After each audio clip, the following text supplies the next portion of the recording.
Pastel entertainment presence নটার গল্প, গল্পে গল্পে জমজমাট।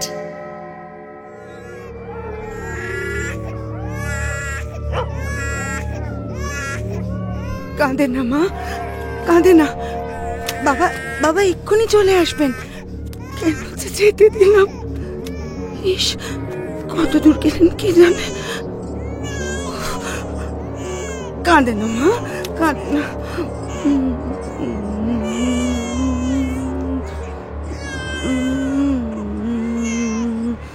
কাঁদে না মা গো।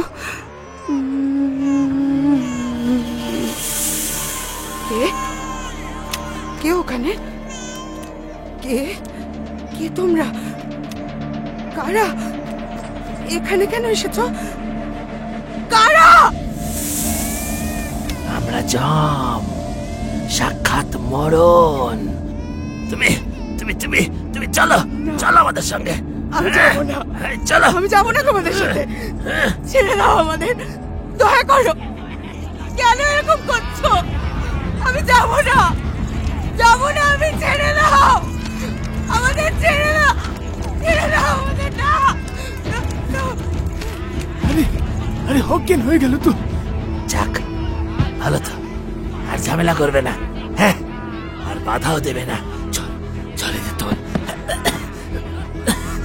তোল তোল তোল। ঠিক করে ধর, ধর পড়ে যাবে। যাবে না হলে। এই, ঠিক করে ধরে তোল। চল, নিয়ে চল, নিয়ে চল এবার, নিয়ে চল, নিয়ে চল, চল, নিয়ে চল। আবার কেউ কোথা থেকে এসে পড়বে।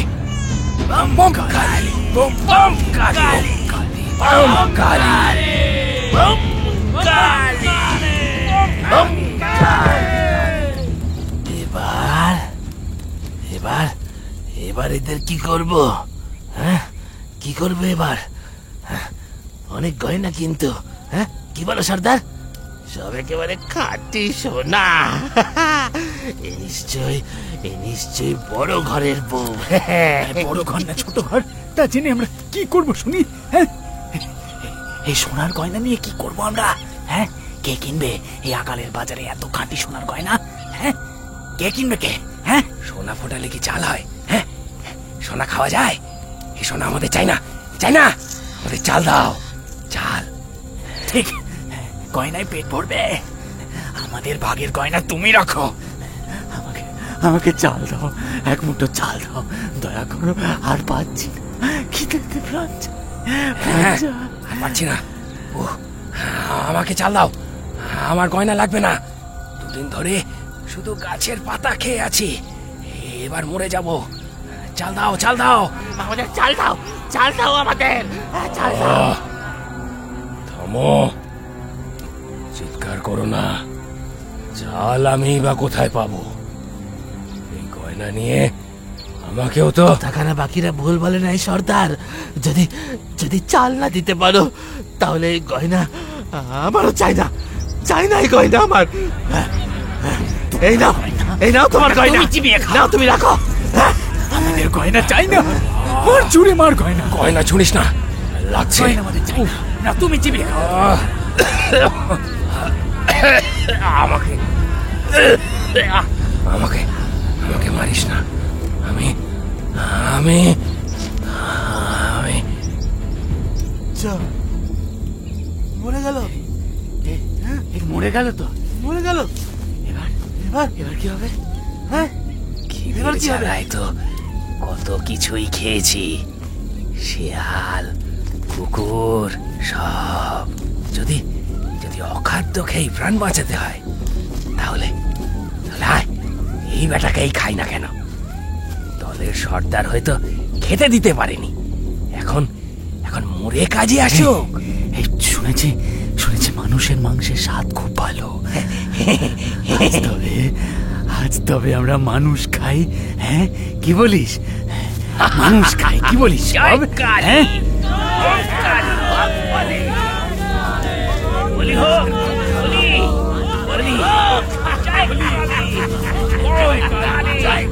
নরম মাংস খাবো আমরা।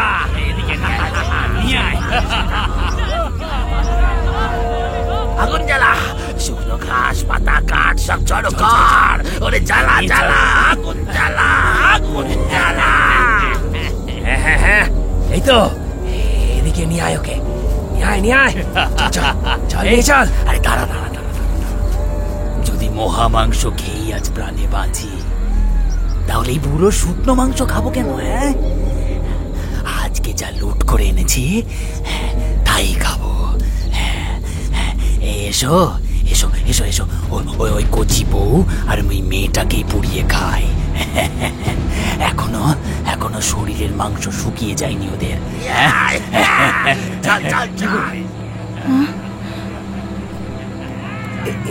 আমি কোথায়? এ কি সাংঘাতিক! আমার মেয়ে কই? এই তো মা সুকুমারী।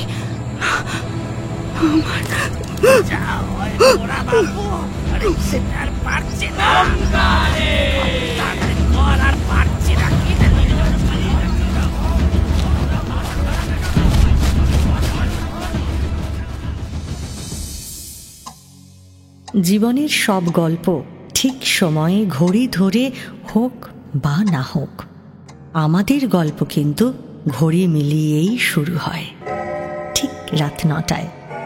এটা শুধু গল্পেরই সময়। শুনছেন 9টার গল্প, গল্পে গল্পে জমজমাট।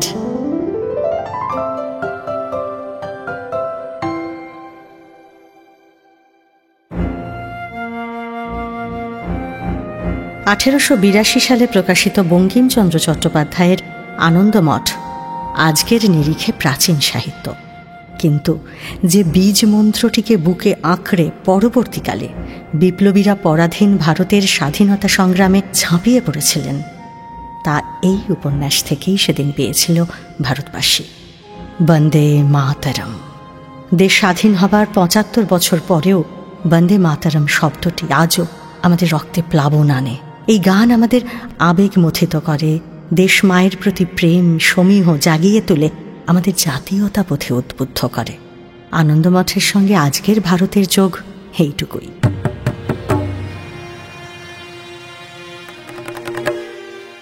কিন্তু ইতিহাসের যে ভয়ঙ্কর সময়ের প্রেক্ষাপটে এই কাহিনী এগিয়েছে, তাকে আমরা অস্বীকার করতে পারি না।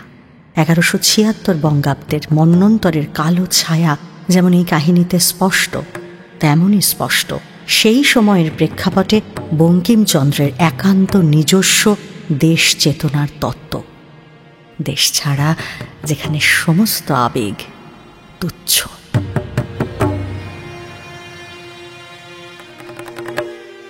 গল্পের শেষে আজও থাকবে একটি প্রশ্ন।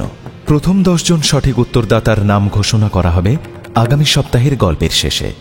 গত সপ্তাহের 10 জন বিজয়ীর নাম ঘোষণা করা হয়েছে আজকের গল্পের শেষে। শুরু হচ্ছে বঙ্কিমচন্দ্র চট্টোপাধ্যায়ের লেখা কালোজয়ী উপন্যাস আনন্দমঠ। প্রযোজনা প্যাস্টেল এন্টারটেনমেন্ট।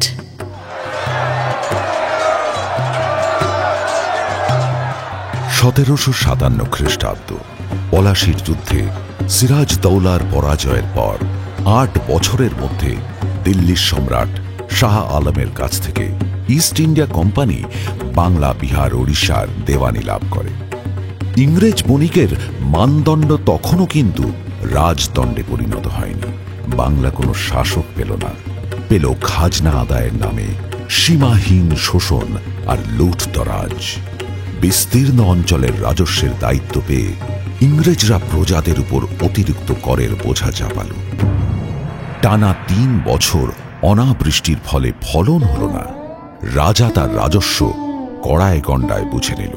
রাজস্ব কয়েক গুণ বাড়িয়ে দিতেও পিছপা হল না। 1769 খ্রিস্টাব্দ অর্থাৎ 1175 বঙ্গাব্দে ভালো বৃষ্টি হল। রাখালের বাঁশিতে সুর বাজল। চাষির বউ রূপোর পৈঁচার জন্য বরের কাছে দৌরাত্ম্য শুরু করল। জীবন স্বাভাবিক ছন্দে ফিরতে লাগল। কিন্তু আশ্বিন কার্তিকে আবার বৃষ্টি হল না। মাঠের ফসল শুকিয়ে খড় হয়ে গেল। লোকে খেতে পেল না। রাজস্ব আদায়ের কর্তা রেজা খাঁ ঠিক করল সে এই সময়ই সরফরাজ হবে। রাজস্ব বাড়িয়ে দিল। সোনার বাংলার মাটিতে নামল দুর্ভিক্ষ, বাংলার 76 মন্বন্তর। এ বড় সহজ সময় নয়। মন্বন্তরের এই করাল ছায়ার প্রকোপ থেকে পদচিহ্ন গ্রাম যে রেহাই পেল না তা বলাই বাহুল্য। হাট, বাজার, দোকান ঘেরা ছোট ছোট মাটির ঘর, আর মাঝে মাঝে বিশাল অট্টালিকায় সাজানো পদচিহ্ন গ্রাম। সেখানে আজ সব বন্ধ। তাঁতির তাঁত বন্ধ, ব্যবসায়ীর ব্যবসা বন্ধ, পণ্ডিতের টোল বন্ধ। পদচিহ্ন গ্রামে আজ আর প্রাণীর চিহ্ন মাত্র নেই। আছে শুধু কান্নার রোল, হাহাকার, আর শ্মশানে শেয়াল কুকুরের প্রবল উৎপাত। পদচিহ্ন গ্রাম শুধু নয়, গোটা বাংলাই যেন কঙ্কালের মতো হাড় বের করে আছে।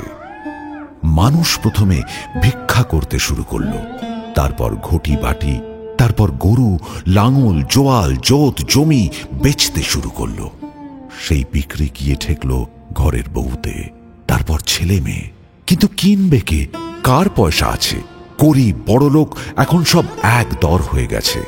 এরকম অবস্থায় নিজের ঘর বাড়ি ছেড়ে অনেকে বেরিয়ে পড়েছে চালের সন্ধানে শহরে। কিন্তু যারা শহরে এলো তারা ভিন দেশে এসে রাস্তায় কুকুরের মতো না খেতে পেয়ে মরে গেল। আর যারা শহরে এলো না তারা গ্রামে না খেয়ে রাজস্ব আদায়ের পেয়াদার জুলুমে মরতে লাগল। মরণই যেন চিরসত্য। অভাবের সময় জীর্ণ শরীরে জ্বর, ওলা ওঠা, ক্ষয় আর বসন্ত রোগ বাসা বাঁধল। ঘরে ঘরে বসন্তে লোক মরতে লাগল। সেবা করার কেউ নেই, মুখে জল দেবার কেউ নেই, চিকিৎসা করার কেউ নেই। যার বসন্ত হল, বিনা চিকিৎসায় তার শরীরে পচন ধরল।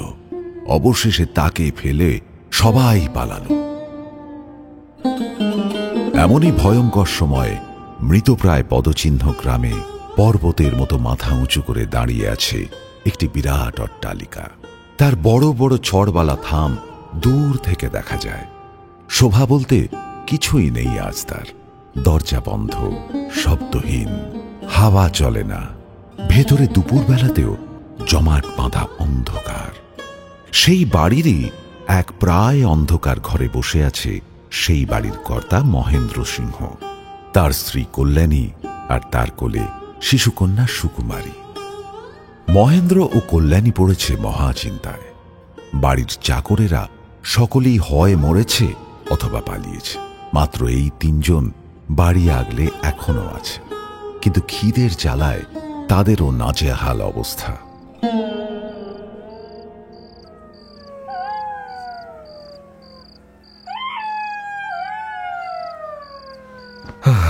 গেল গেল, সব গেল। সে কোন ছোটবেলা থেকে দেখে আসছে এই বাড়ি কত ঐশ্বর্য ছিল। সারাক্ষণ লোকে গম গম করত, কত দাস দাসী, আত্মীয় স্বজন। রোগের জ্বালায় আর রেজা খাঁর উৎপাতে সব উজাড় হয়ে গেল। এই গ্রামে এখন শেয়াল কুকুরের বাস। নইলে যে বাড়িতে ঝাড় ঝুলতো সেখানে এখন দিনের বেলাতেও এত আঁধার। পদচিহ্ন গ্রামে এখন কারোর পায়ের চিহ্নও নেই গো। কিন্তু এইভাবে আর কতদিন চলবে? না, তুমি বরং মেয়েকে নিয়ে শহরেই যাও, বুঝলে? যদি কিছু একটা ব্যবস্থা করতে পারো। না কল্যাণী, শহরে যদি যেতেই হয় তাহলে তুমিও সঙ্গে চলো। তোমায় এই শ্মশানের মতো উজাড় হয়ে যাওয়া গ্রামে একা ফেলে রেখে যাই কেমন করে? শেয়াল কুকুরে খাবে যে। শহরে গেলে কোনো উপকার কি হবে আদৌ? জানি না, কে বলতে পারে। শহরও বোধ হয় শূন্য হয়ে গেছে একেবারে। হ্যাঁ গো, মুর্শিদাবাদ, কাশিমবাজার, কলকাতা কোথাও একটা চলে গেলে হয় না?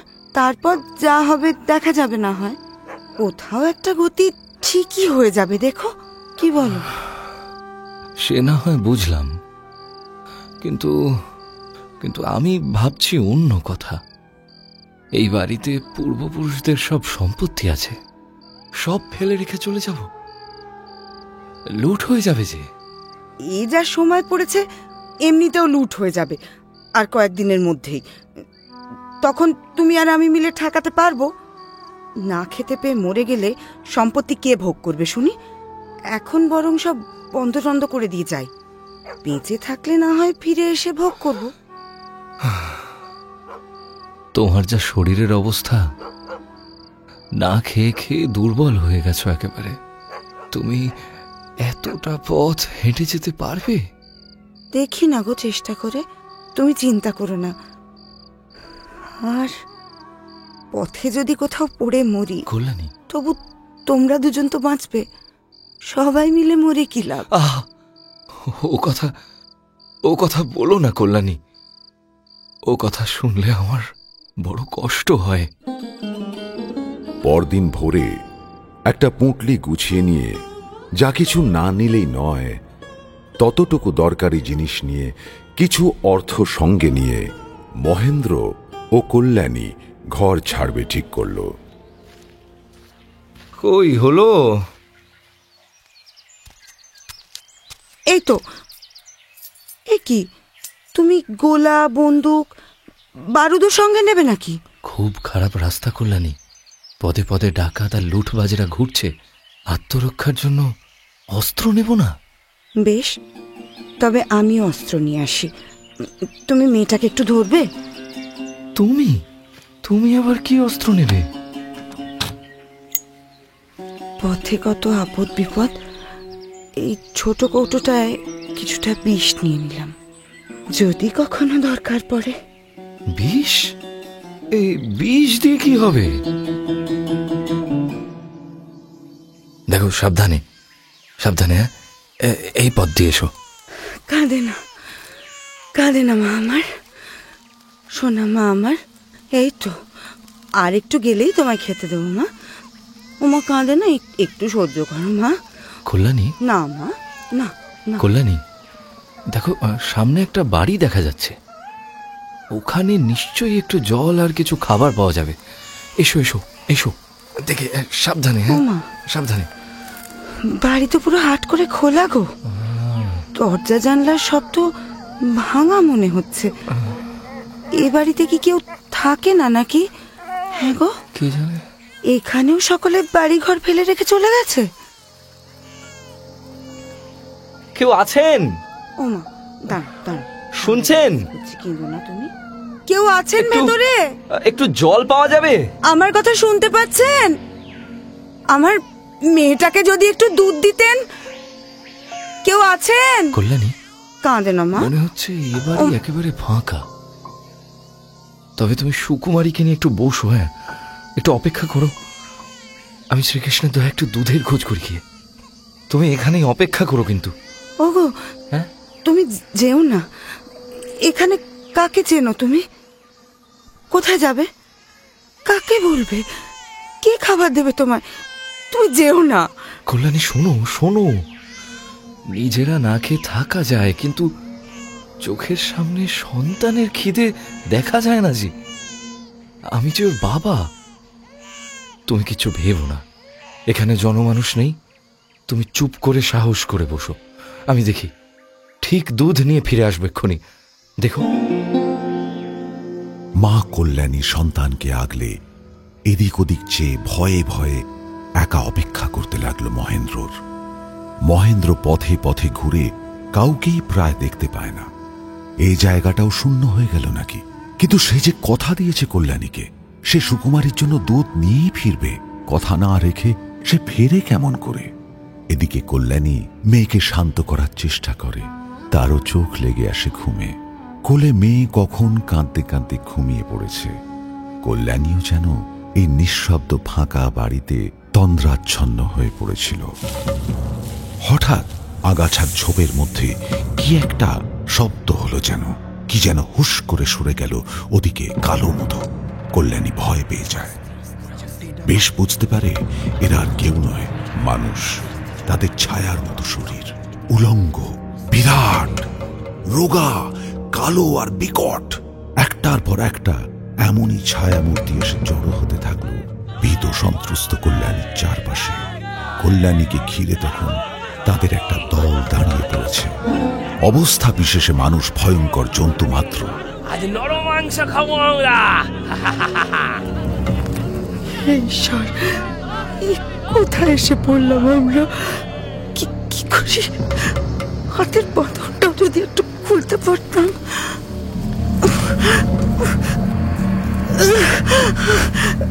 একটু হালকা, এই তো হালকা হয়েছে, খুলে গেছে। যাক, ওরা কেউ এদিকে দেখছে না এখন। সুকুমারী মা আমার, এখন আর একদম কাঁদিস না, হ্যাঁ? চুপ করে থাক। দেখ দেখ না, দস্যুদের আর আমাদের দিকে খেয়ালই নেই। এই সুযোগে চল, আমরা আস্তে আস্তে ওইদিকে পালিয়ে যাই। চল চল, একদম একদম শব্দ করিস না কেমন?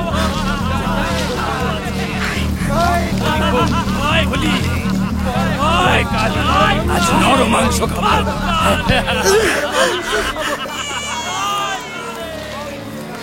চুপ চুপ, কাঁদিস না মা। তোর কান্না শব্দ পেলে ওরা আমাদের খুঁজে পেয়ে যাবে। কাঁদিস না।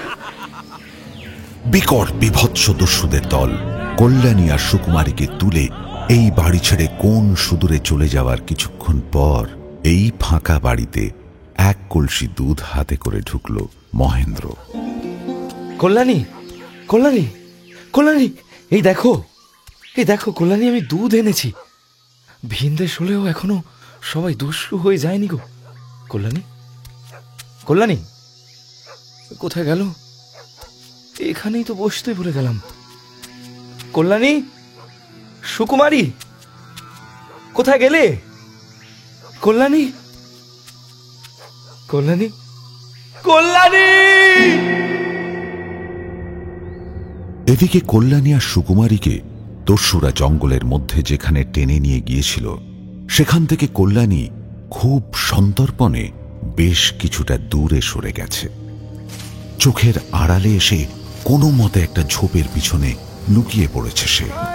ঈশ্বর, কোথায় তুমি, যাকে আমি রোজ পুজো করি, যার ভরসায় আমি জঙ্গলে ঢুকেছিলাম? কোথায় তুমি মধুসূদন? কোথায় তুমি? হরে মুরারি মধুকৈট ভারি গোপাল গোবিন্দ মুকুন্দ শৌরি। হরে মুরারি মধুকৈট ভারি এমন স্বর্গীয় স্বরে কে গাইছেন? মুকুন্দ শৌরি। প্রভু, এরকম সাদা পোশাক, সাদা চুল, দাড়ি, দেবতার মতো চেহারা। কে আপনি? কোনো ঋষিদেব? আমি যে চোখে দেখতে পাচ্ছি না ভালো করে, সব ঝাপসা, অন্ধকার হয়ে আসছে। প্রণাম প্রভু।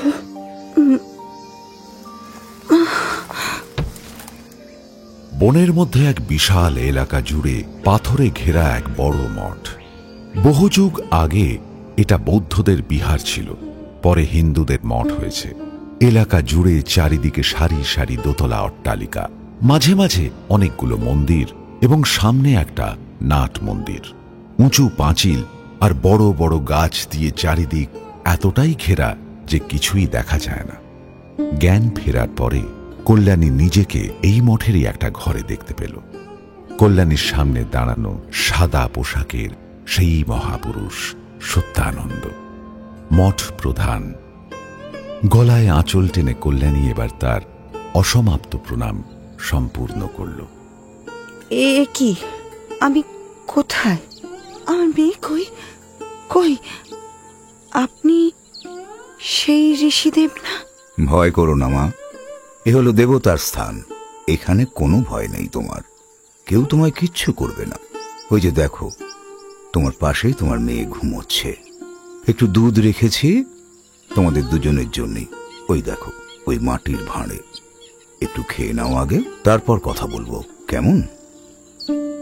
কি হলো মা, খাচ্ছ না যে? আমি কোন মুখে কিছু খাই?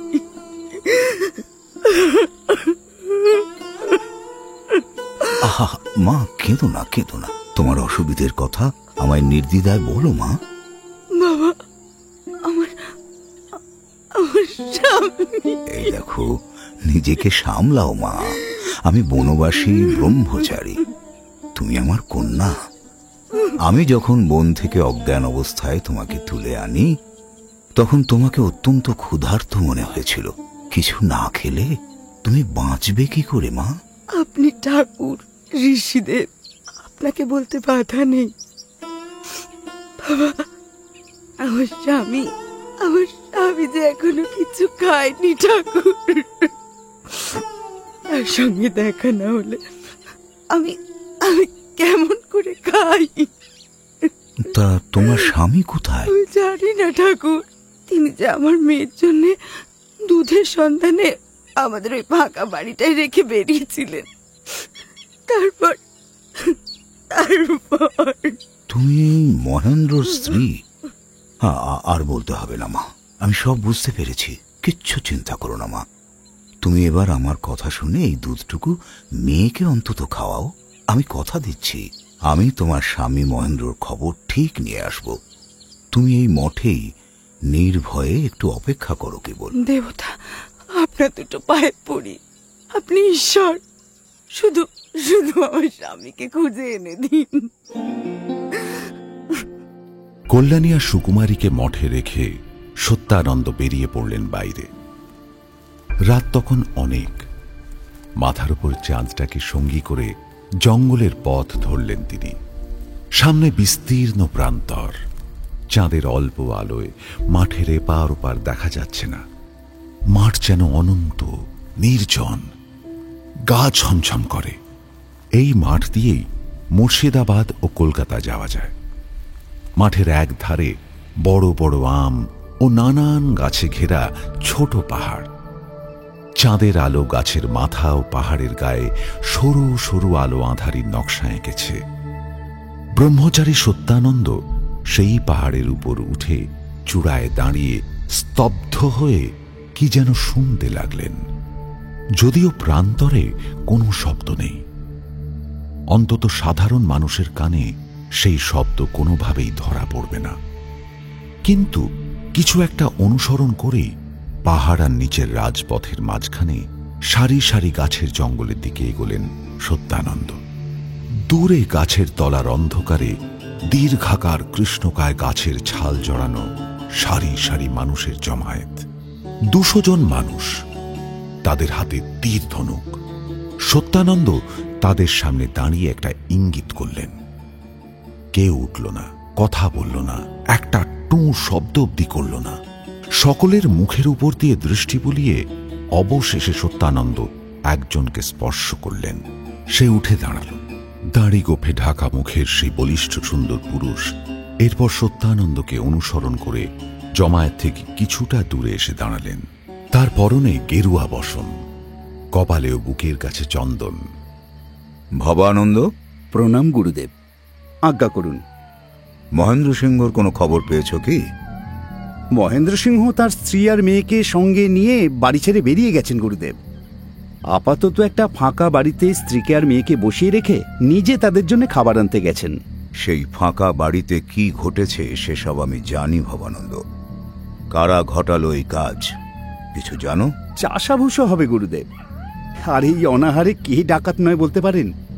এই তো আমরাই কোতোয়াল সাহেবের 2 মণ চাল লুট করে এনে তাই দিয়েই বৈষ্ণবের ভোগ দিয়েছি আজ। ভবানন্দ, মহেন্দ্রর খোঁজ চাই আমার দ্রুত। আমি তার স্ত্রী আর মেয়েকে উদ্ধার করে মঠে রেখেছি। কথা দিয়ে এসেছি তার স্বামীকেও ফিরিয়ে দেব। যাও, তুমি মহেন্দ্রর খোঁজ করো গিয়ে। এখানে কেবল জীবানন্দ থাকলেই চলবে। আজ্ঞা করুন গুরুদেব, আমি এখনই রওনা দিই তবে। এসো ভবানন্দ। হরে মুরারি মধুকৈট ভারি গোপাল গোবিন্দ মুকুন্দ শৌরি। হরে মুরারে মধুকৈট ভারি গোপাল গোবিন্দ মুকুন্দ শৌরি। হরে মুরারে মধুকৈট ভারি গোপাল মহেন্দ্র সুকুমারীর জন্য দুধ নিয়ে অবশেষে ফিরে এলো। পথের মধ্যে সেই ফাঁকা ভাঙাচোরা বাড়িতেই যেখানে কল্যাণী আর সুকুমারীকে রেখে গিয়েছিল সে। ফিরে দুজনের কাউকেই দেখতে না পেয়ে প্রথমে খানিকক্ষণ এদিক ওদিক খুঁজল, তারপর কল্যাণী ও সুকুমারীর নাম ধরে অনেক ডাকাডাকি করেও যখন তাদের সাড়া পেল না, তখন অসহায়ের মতো আরও কিছুক্ষণ একা বসে রইল। তারপর মহেন্দ্র ঠিক করল যে সে শহরে গিয়ে স্ত্রী আর মেয়ের খোঁজ করবে। অবশেষে মহেন্দ্র বন্দুক হাতে গ্রীষ্মের দাবদাহের মধ্যেই ফের পথে নামল। পূর্বেই বলেছি, আবারও মনে করিয়ে দিই, সময়টা 1176 বঙ্গাব্দ, অর্থাৎ 1770 খ্রিস্টাব্দ। বাংলা তখনও ইংরেজদের অধীনে যায়নি, বণিক তখনও রাজা হয়ে বসেনি, ইংরেজরা তখনও বাংলার দেওয়ান। খাজনার টাকা বুঝে নেওয়াটুকুই তখন তাদের দায়িত্ব। বাংলার মানুষের প্রাণ সম্পত্তি রক্ষণাবেক্ষণের দায়িত্ব তখন বাংলার মসনদে নবাব সেজে বসে থাকা পাপিষ্ঠ মীর জাফরের। কিন্তু সে শুধু আফিমের নেশা করে আর ঘুমোয়, নিজেকেই রক্ষা করতে পারে না, তো বাংলাকে রক্ষা করবে কিভাবে? বাঙালি কাঁদে আর উচ্ছন্নে যায়। লোকে না খেয়ে মরলেও খাজনা আদায় কিন্তু বন্ধ হয় না। আদায় করা খাজনার টাকা কলকাতায় ইস্ট ইন্ডিয়া কোম্পানির ধনাগারে গিয়ে জমা হয়। পথে নেমে কিছুদূর এগিয়েই মহেন্দ্র সিপাহীদের পাহারা দিয়ে কয়েকটা গরুর গাড়ি নিয়ে যেতে দেখল। সেগুলো যে আদায় করা খাজনায় বোঝাই হয়ে কলকাতার উদ্দেশ্যে চলেছে তা সে দেখেই বুঝতে পারল। সেখানে কোম্পানির কোষাগারে এই টাকা জমা করা হবে। অভাবের সময়ে দস্যুদের আক্রমণ থেকে বাঁচাতেই 50 জন সিপাহী সামনে পিছনে সঙ্গীন উঁচিয়ে খাজনা বোঝাই গাড়ি পাহারা দিয়ে নিয়ে যাচ্ছিল। তাদের সবার পেছনে ঘোড়ায় চড়ে যাচ্ছিল সেই দলের দায়িত্বে থাকা এক ইংরেজ। তারা রাস্তা জুড়ে চলেছিল বলে মহেন্দ্র এক পাশে সরে দাঁড়িয়েছিল। হঠাৎ একজন সিপাহী মহেন্দ্রকে দেখতে পায়। সে তখন একটু দূরে জঙ্গলের পথের ধারে তাদের দিকে চেয়ে দাঁড়িয়ে আছে। অমনি একজন সিপাহী চিৎকার করে উঠল, ए रुको रुको रुको रुको रुको, वो देखो एक तो डाकू भागता है, उसके हाथ में बंदूक भी है, चलो पकड़ो पकड़ो पकड़ो पकड़ो।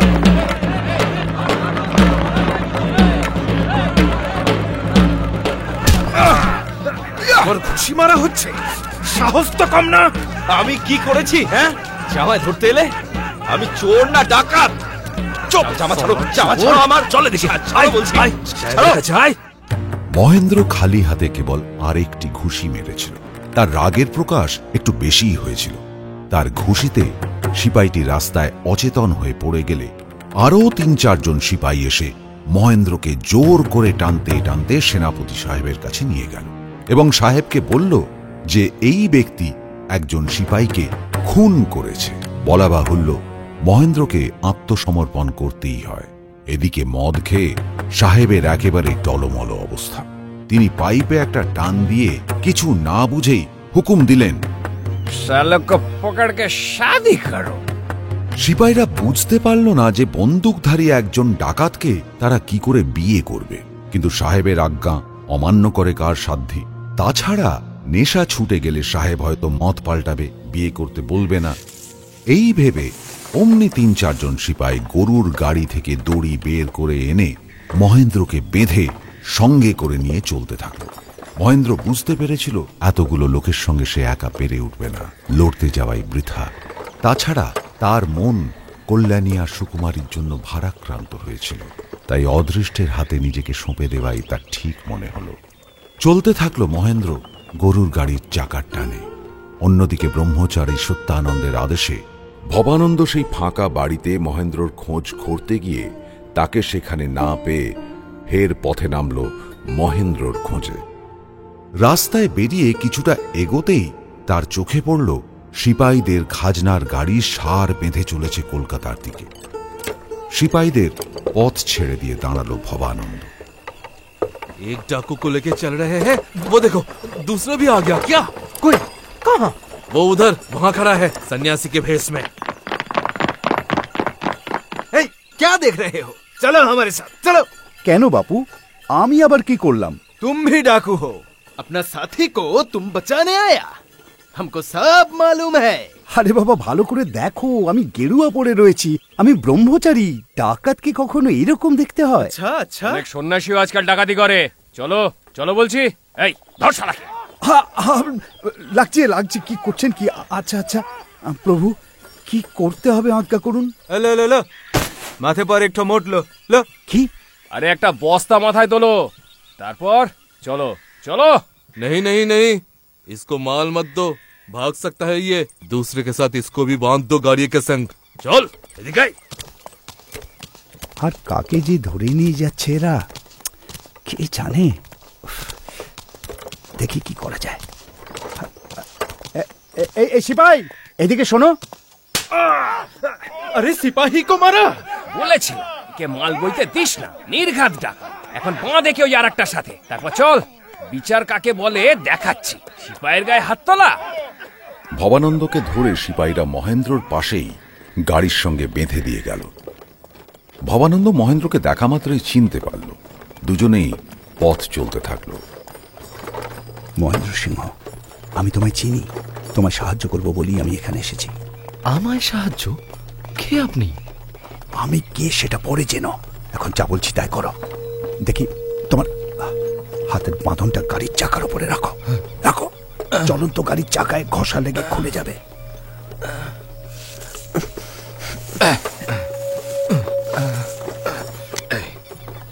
এই তো খুলে গেছে। বেশ, চমৎকার। এবার পায়ের দড়িটাও খুলে ফেলো। খোলো। বাহ, এবার আমিও নিজেও মুক্ত হয়নি। দাঁড়াও। এবার গাড়ির মধ্যে চুপ করে পড়ে থাকো, যেমনটা আছো। কাউকে কিচ্ছুটি বুঝতে দিলে চলবে না, ঠিক আছে? খাজনার গাড়ি সমেত সাহেব, সিপাহী আর হাবিলদার চলতে লাগলো রাতের আঁধার পথ পেরিয়ে কলকাতার দিকে। সামনেই পড়ে ছোট টিলার মতো পাহাড়। পাহাড়ের ধার দিয়ে গরুর গাড়িগুলো চলতে থাকলো। একটা গাড়ির মধ্যে সাহেব তখনও ঢুলছে, কিন্তু বাইরে একদম প্রথম সারির সিপাহীরা দেখতে পেল সামনে একটা কালো শরীরের মানুষ ছায়ার মতো দাঁড়িয়ে আছে। সিপাহী তাকে দূর থেকে দেখেই চিৎকার করে বাকিদের সতর্ক করে দিল। এই রুকো রুকো রুকো রুকো রুকো। আরে ওই দেখো আরো একজন, ওই যে, ওকে ধরে আনো। যাও যাও, ওকে ধরে আনো, ধরে আনো, ওকে মোট বইতে বলো, যাও। এরপর যা হলো তা বলে বোঝানো যায় না, সচক্ষে দেখবার জিনিস। সিপাহীর কথা শুনে হাবিলদার এগিয়ে গিয়ে সেই লোকটিকে ধরে টেনে সামনে নিয়ে এল। লোকটি বিন্দুমাত্র প্রতিবাদ করল না। রে, কানে শুনতে পাস না? একটা বস্তা মাথায় তুলে নে, ভালো কথা বলছি। চল। জিদ দেখা, মোট নেবে না। তুই নিবি না, তোর বাপ নেবে। নে, এবার চল আমাদের সঙ্গে। তো একটা ডাকাত। এই চল সবাই, চল চল চল। क्या हुआ? साला हविलदार को मार दिया। পরপর দুটো গুলি করে দুজনকে মেরে ফেলল সেই আগন্তুক। তারপরই দূর থেকে সার বেঁধে চার দিক থেকে যেন হরিনামের বৃষ্টি নেমে এলো। অসংখ্য হরিনাম জপতে থাকা মানুষ চারপাশ দিয়ে গোল করে ঘিরে ফেলতে লাগলো খাজনা গাড়ি। সাহেবের নেশা কেটে গেল, গাড়ি থেকে নেমে এলো। বলল, খাজনা রয়েছে যে গাড়িটায়, সেটা যেন সিপাহীরা চতুর্দিক দিয়ে ঘিরে ফেলে। सारी जगह से गाड़ी को घेर लो, कोई नजदीक नहीं आने का पाए। बंदूक उठाओ, बंदूक उठाओ, मैं फायर का हुक्म करूंगा, तब फायर करना। सिपाही लोग। সাহেব হুঁশিয়ার বলে ফায়ার ঘোষণা করতে যাবেন, এমন সময় সাহেবের কোমর থেকেই কে যেন তারই তলোয়ার বের করে নিয়ে এক ঘায়ে তারই মাথা কেটে ফেলল। সে আর কেউ নয়, সে ভবানন্দ। শোনো সিপাহীরা, তোমরা যদি পালাতে চাও তাহলে পালাতে পারো, না হলে মরবার জন্য তৈরি হও। সঙ্গে সঙ্গে সব সিপাহীরা গাড়ি ফেলে নিজেদের প্রাণ বাঁচাতে ছুটে পালিয়ে যেতে লাগল। যে ছায়ামূর্তি মানুষ গুলি করেছিল সে এসে ভবানন্দের কাছে দাঁড়িয়ে তাকে জড়িয়ে ধরল।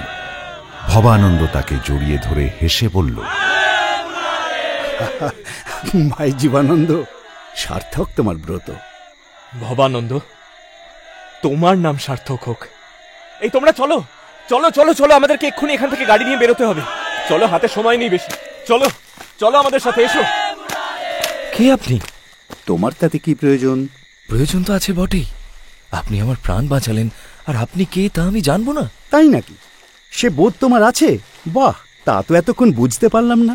তুমি না জমিদারের ছেলে, দুধ ঘি খাওয়া শরীর, অথচ হাতে অস্ত্র নিয়েও তুমি দূরে দাঁড়িয়ে দেখলে শুধু। যুদ্ধের বেলায় এত ভয়? ক্ষমা করবেন, আমি ডাকাতিতে সাহায্য করতে পারবো না, এ তো কুকর্ম। হোক কুকর্ম, হোক ডাকাতি, আমরা তোমার প্রাণ বাঁচিয়েছি। ইচ্ছে আছে আরো কিছু উপকার করবার। উপকার থাক, দস্যুদের থেকে উপকার নেওয়ার আমার কোনো প্রয়োজন নেই। সে তুমি উপকার নেবে কি নেবে না ভেবে দেখো। চাইলে আমাদের সঙ্গে তুমি আসতে পারো, তাহলে তোমার স্ত্রী ও মেয়ের সঙ্গে দেখা করাতে পারি। সে কি, কল্যাণী ও সুকুমারীর খোঁজেরা জানে? ভগবান, এরা কি রকমের দস্যু! একটু আগে ওরা ডাকাতের মতো খাজনা লুট করলো, এখন কি ধীর স্থির হাব ভাব, যেন এক্ষুনি পুজোয় বসবে। ফের যাত্রা শুরু হল। মহেন্দ্র ওদের সঙ্গেই চলছিল। জ্যোৎস্নায় ভরে আছে আকাশ, মাঠ নদীর শোভা যেন অকল্পনীয়। দুজনে নীরবে রূপলি আলোয় মোড়া প্রান্তর পার হচ্ছিল। এমন সময় ভবানন্দ গেয়ে উঠল, বন্দে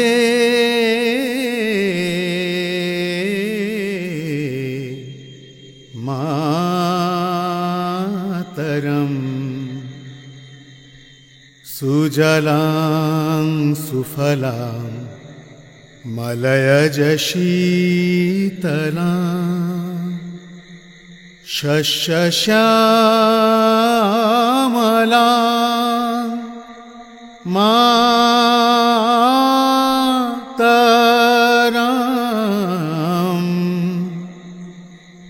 বন্দে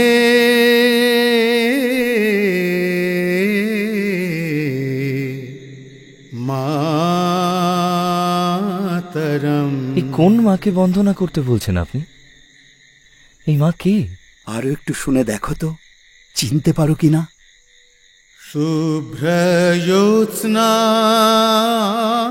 পুলকিতয়ামিনী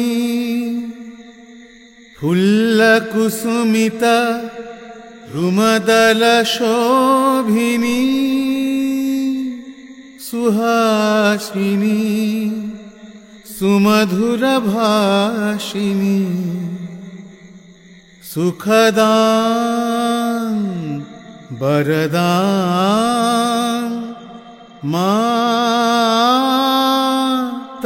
মাতরম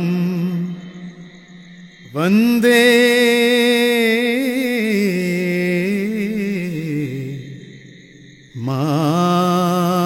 মাতরম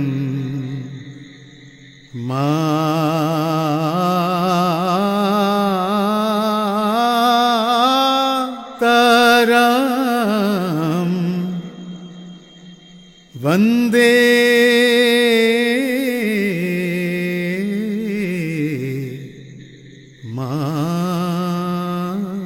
মাতরম। এ তো আপনি এই দেশের কথা বলছেন। এ তো মা নয়, এ তো দেশ। আমরা অন্য মা মানি না মহেন্দ্র। জননী জন্মভূমিশ্চ স্বর্গাদপি গরীয়সী। আমরা বলি জন্মভূমি মা। আমাদের আর কোনো মা নেই, বাবা নেই, ভাই নেই, বন্ধু নেই, স্ত্রী নেই, পুত্র নেই, ঘর বাড়ি কিচ্ছু নেই। কেবল আছে এই সুজলা সুফলা মলয়জ শীতলা শস্য শ্যামলা জন্মভূমি। তোমরা কারা? সত্যি করে বলো তো এবার। আমরা সন্তান। কার সন্তান? দেশ মায়ের সন্তান। ভালো সন্তানরা কি চুরি ডাকাতি করে মায়ের পুজো করে? মায়ের প্রতি এ কেমন ভক্তি তোমাদের? কই, আমরা তো চুরি ডাকাতি করি না। হ্যাঁ, এই তো গাড়ি লুট করলে। আরে সে কি চুরি ডাকাতি? কার টাকা লুট করলাম? কেন, রাজার টাকা? তুমি আমাকে হাসালে মহেন্দ্র। যে রাজা রাজ্য পালন করতে পারে না, সে আবার রাজা কিসের? তোমরা যেসব কথা বলছো তাতে একদিন সিপাহীর হাতে খুন হবে দেখছি। মিলিয়ে নিও আমার কথা। হলে হব, মরবো তো একবার দুবার নয়। তোমরা এমনি এমনি মরে যেতে একটু পিছপানো? মহেন্দ্র, আমি ভেবেছিলাম তুমি মানুষের মতো মানুষ, একটু বুঝদার। কিন্তু এখন তো দেখছি সবাই যা, তুমিও তা। সাপের থেকে নিকৃষ্ট জীব আমি আর কিছুই দেখিনি। সেই সাপের ঘাড়ে পা দিলে সেও কিন্তু ফনা তোলে। কিন্তু তোমার কি কিছুতেই কোনো হেলদোল হয় না? হ্যাঁ, কোনো রকম ভাবে কোনো ধৈর্যচ্যুতি ঘটে না? আচ্ছা আচ্ছা, কোন দেশে বলো তো মানুষ এইরকম অনাহারে ঘাস, বনের লতা, শেয়াল, কুকুর মরা খেয়ে বাঁচছে? আর কোন দেশে বলতে পারো, আর কোন দেশে মানুষ অনাহারে বাড়ি ছেড়ে তোমার মতো রাস্তায় রাস্তায় স্ত্রী শিশুকন্যা নিয়ে বেরিয়ে পড়তে বাধ্য হয়েছে? মগধ, মিথিলা, কাশী, দিল্লি, কোথায় কোথায় বলো, কোথায় এমন ঘটনা ঘটছে বলো তো আমাকে? সব দেশের রাজারা তাদের প্রজাদের খেয়াল রাখে, তাদের রক্ষণাবেক্ষণ করে, তাদের প্রাণের দায়িত্ব নেয়। কেবল আমাদের নবাবের সেদিকে কোনো হুঁশ নেই। এই অত্যাচারী নবাবকে না তাড়ালে মহেন্দ্র আমাদের আরো দুর্গতি। একা তাড়াবে কি করে? একা কই মহেন্দ্র, এক্ষুনি যে 200 লোক দেখলে তারা সকলেই সন্তান, আরো হাজার হাজার সন্তান রয়েছে, ক্রমে আরো বাড়বে। সে না হয় 10-20 হাজার হলো, তাতে কি তোমরা নবাবকে রাজ্যচ্যুত করতে পারবে? আচ্ছা আমাকে একটা কথা বলো, পলাশীতে ইংরেজদের কজন ফৌজ ছিল? ইংরেজ আর বাঙালিতে নয় কেন? গায়ের জোরে কি হয় মহেন্দ্র? গায়ে জোর থাকলে কি গোলা বেশি ছোটে? আর সিপাহীদের কথা যদি বলো, তাহলে সিপাহীরা তো টাকার জন্য প্রাণ দেয়, অথচ তাও তারা মাইনে পায় না। আর শেষ কথা হলো কি জানো? শেষ কথা হলো সাহস। কামানের গোলা তো আর 10 জায়গায় পড়বে না, সুতরাং একটা গোলা দেখে 200 জনের ছুটে পালানোর কোনো দরকার পড়ে না। মহেন্দ্র, আমাদের মারলে আমরাও কিন্তু পাল্টা মারব, থেমে থাকবো না। বাবা, তোমাদের এই সব গুণও আছে নাকি? গুণ তো আর গাছ থেকে পড়ে না, অভ্যাস করতে হয়েছে। আর আমরা সবাই সন্ন্যাসী হয়েছি এই অভ্যেস করবার জন্যই। আমাদের সবার বউ ছেলে মেয়ে সব আছে। আগে কাজে সফল হই, তারপর আবার তাদের কাছে ফিরে যাব। তা মায়া কাটালে কেমন করে? মায়া কি পুরো কাটানো যায়? মায়া যে বড় সাংঘাতিক, সাপের মতো, তোমাকে আষ্টে পৃষ্ঠে চেপে ধরে রাখবেই। তাই আমরা মায়া কাটাই না, আমরা ব্রত পালন করি। আর এখন আমাদের একটাই ব্রত, দেশ মায়ের মুক্তি। কি মহেন্দ্র, তুমিও সন্তান হবে নাকি? আমি আগে কল্যাণী আর সুকুমারীর কাছে যেতে চাই, তারপর অন্য কথা। বেশ, তবে তাই হোক। সুজলাং সুফলাং মলয়জ শীতলাং। আমিও গলা মেলাই? নিশ্চয়ই। সুজলাং সুফলাং মলয়জ শীতলাং শস্য শ্যামলাং মাতরম।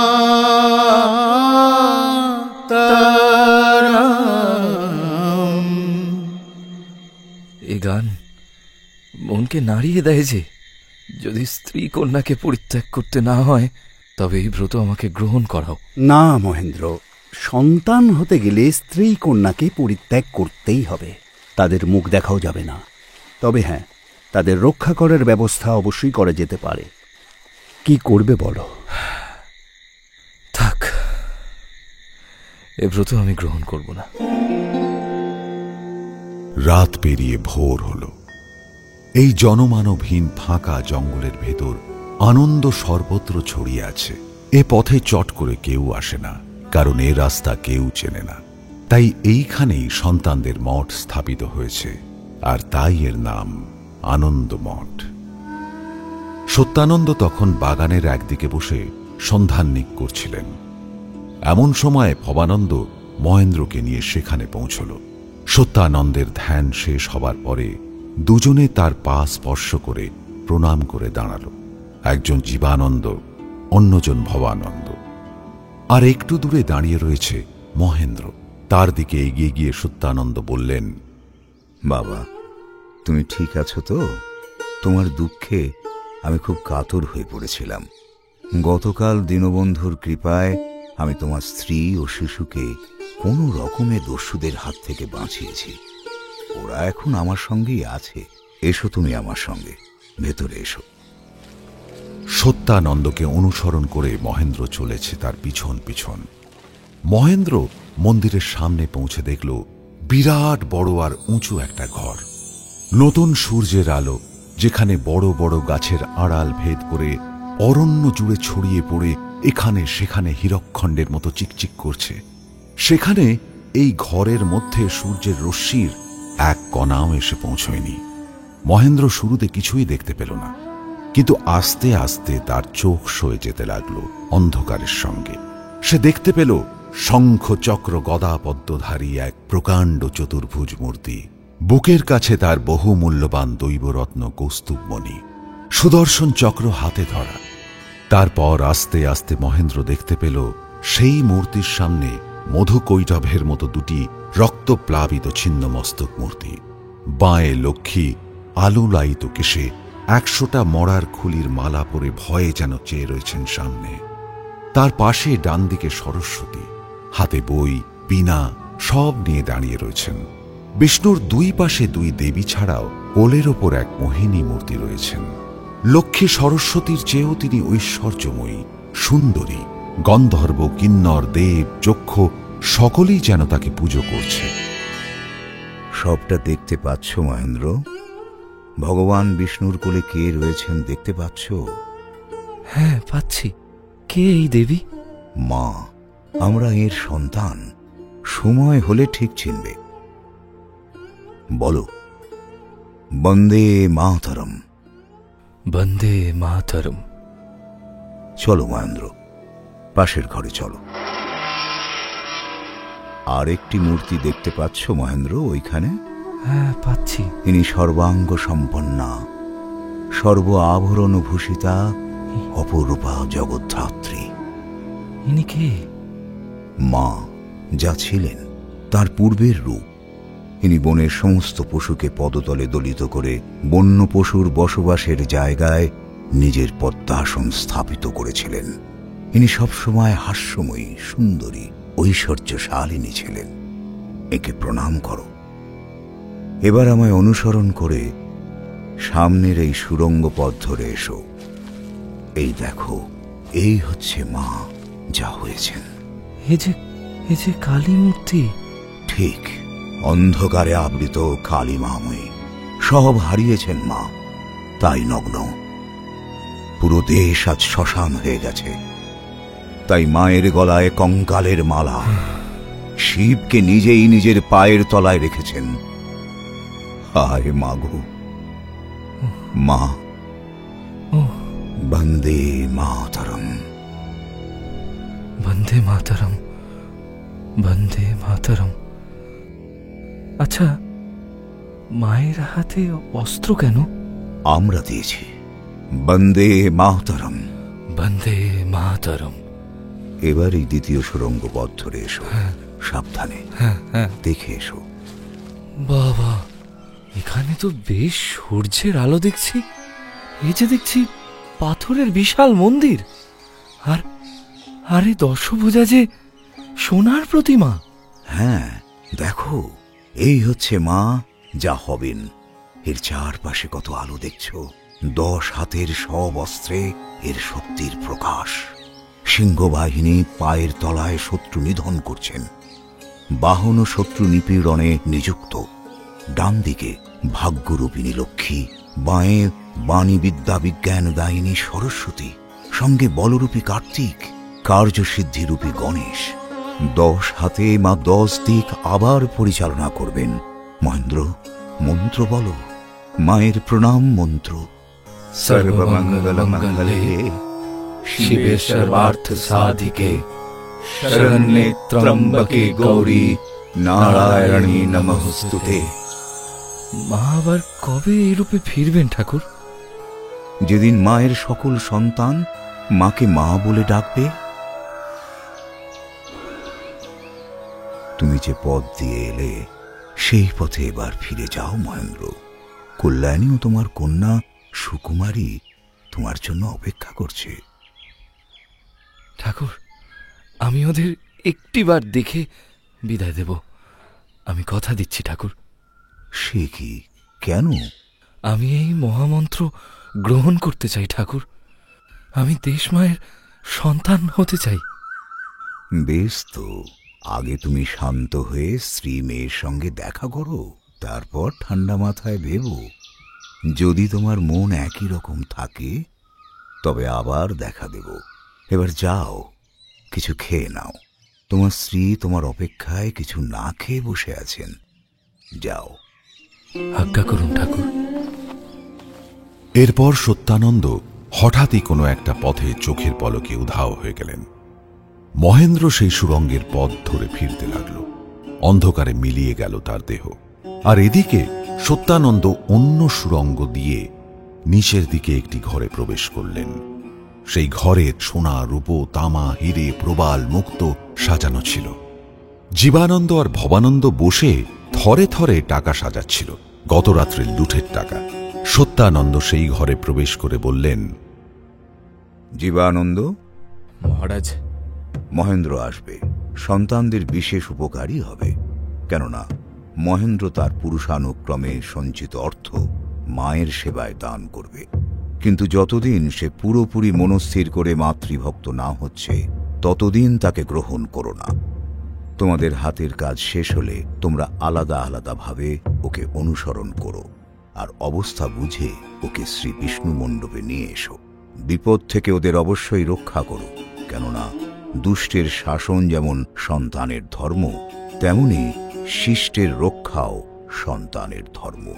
তবে আমার মন বলছে সে আবার আমায় স্মরণ করবে। যে মায়ের মূর্তি একবার দর্শন করেছে, সে সন্তান না হয়ে যায় না। মায়ের এমনই লীলা।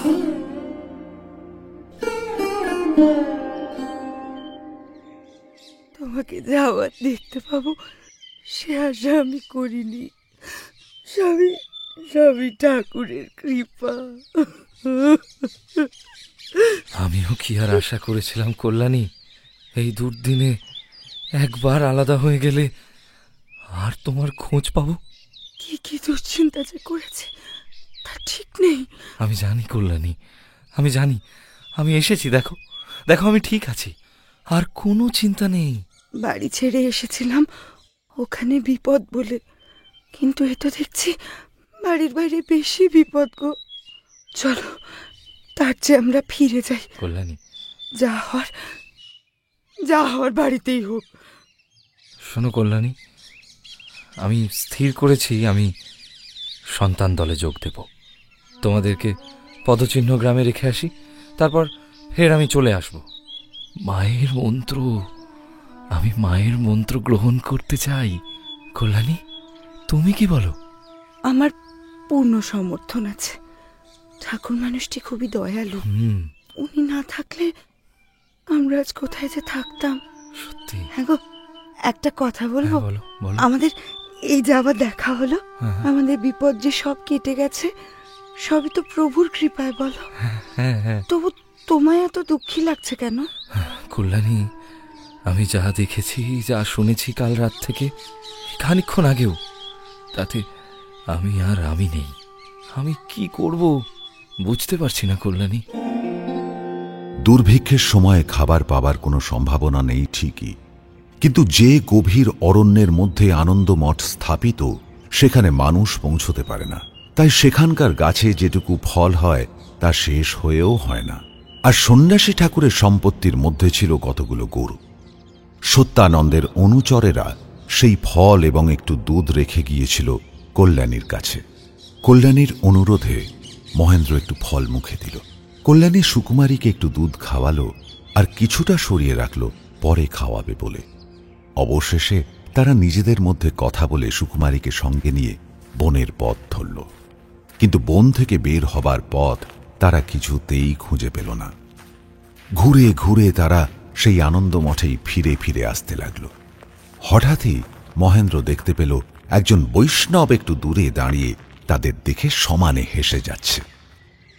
তুমি হাসছো যে বড়, তুমি এখান থেকে বেরোতে পারবে? আমার সঙ্গে এসো, আমি তোমায় রাস্তা দেখিয়ে দিচ্ছি। তুমি নিশ্চয়ই কোনো ব্রহ্মচারীর সঙ্গে প্রবেশ করেছিলে, তাই না? কারণ এই মঠে আসবার বা বেরোনোর পথ অন্য কেউ জানে না। তুমি কি সন্তান? হ্যাঁ, তোমাকে পথ দেখিয়ে দেওয়ার জন্যই আমি এখানে দাঁড়িয়ে আছি। তোমার নাম কি? ধীরানন্দ গোস্বামী। ধীরানন্দকে অনুসরণ করে অবশেষে মহেন্দ্র এবং কল্যাণী আনন্দ বন থেকে বেরিয়ে অপেক্ষাকৃত কম গভীর একটা বনে এসে পড়ল। তারা দেখল বড় বড় গাছের সারির মধ্যে দিয়ে কলকল শব্দে একটা শান্ত ছোট্ট নদী বয়ে চলেছে। তার জল অত্যন্ত পরিষ্কার। এখানেই গাছের ছায়া এসো, একটু বসি। সুকুমারীও একটু ঘুমিয়ে নিক না হয়। কি সুন্দর পরিবেশ না? তোমাকে এত বিমর্ষ দেখাচ্ছে কেন? কি এত চিন্তা করছো? বিপদ যা ছিল তা তো আমাদের কেটে গেছে। হ্যাঁ, আমি আর নিজের মধ্যে নেই কল্যাণী। আমি যে কি করব আমি বুঝে উঠতে পারছি না। কেন? তোমাকে হারানোর পর আমার সাথে যা যা হয়েছিল সব শোনো। তবে আমি তো তোমাদের খুঁজতে বেরোলাম। মহেন্দ্র সবটা খুলে বলে কল্যাণীকে। কল্যাণীও জানায় গতরাতে সেও এক অদ্ভুত স্বপ্ন দেখেছে। সে বলে যে গতকাল শেষ রাতে অত বিপদের মধ্যেও আমি ঘুমিয়ে পড়েছিলাম জানো।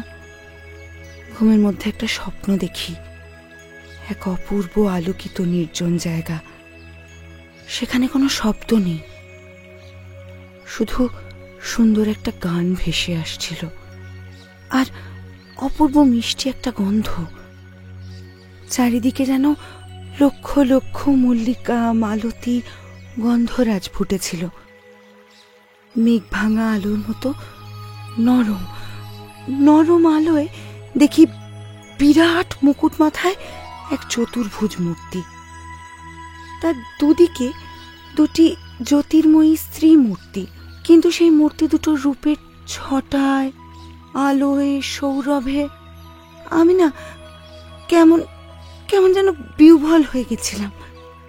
সেই মূর্তির সামনেও ছিল আরো একটা স্ত্রী মূর্তি, কিন্তু সেই নারী মূর্তি খুবই রুগ্ন, যেন খুব কষ্টে আছে, কাঁদছে।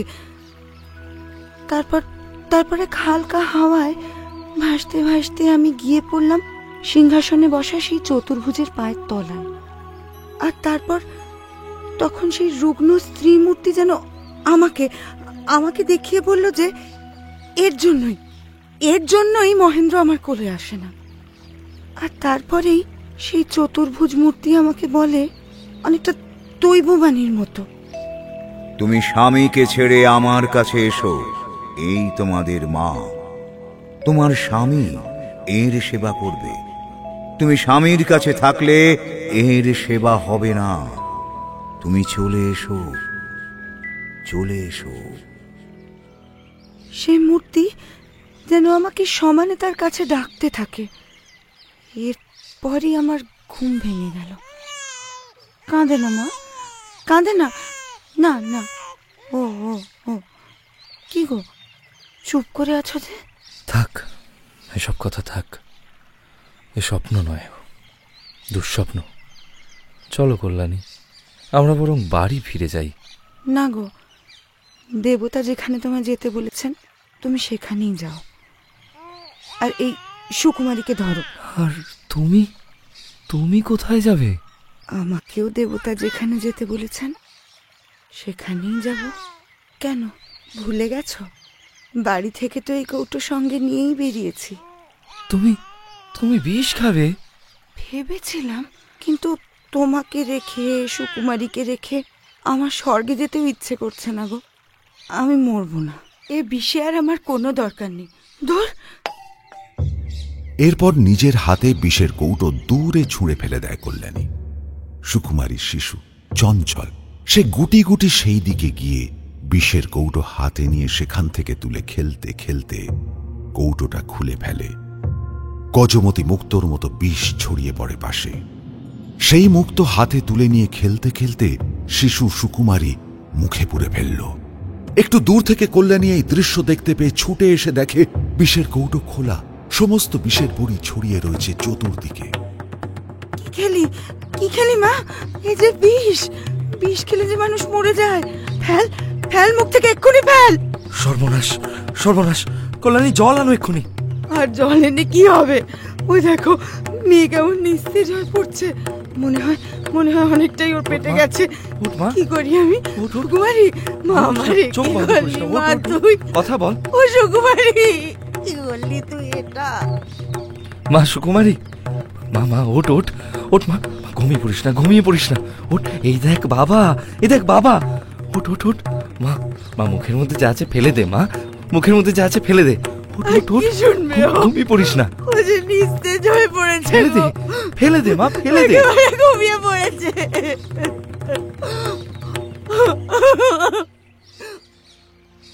আমার মেয়ে যদি বিষকে তোমার মায়ের ব্রত নিতে মুক্ত করতে পারে, তাহলে আমি ওর মা হয়ে কেন পারবো না তোমায় মুক্তি দিতে? কি বলছো?